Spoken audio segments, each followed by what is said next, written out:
বন্ধুরা দেখো আকাশে মেঘটা কেমন জমেছে, চারিদিকে বৃষ্টি আসার সম্ভাবনা রয়েছে।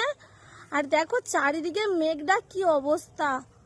আর আমাদের সারা ধান মাঠের পুরো ধান জমিতে, মানে কি হবে বুঝতে পারছো? দেখো শুধু একবার, ও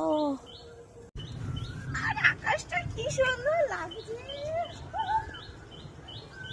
পাখিগুলো দেখো, পাখিগুলো ওই দিকটা, পাখিগুলো দেখো কত সুন্দর লাগছে। পাখিগুলো মারাত্মক লাগছে দেখতে,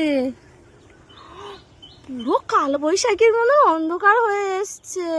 বলো মানুষের ধান কি অবস্থা হবে বলো তাহলে।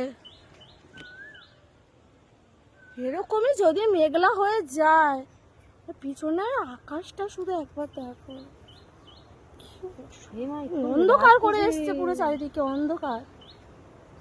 দেখ কিভাবে আসবে, পালাই চল সবাই।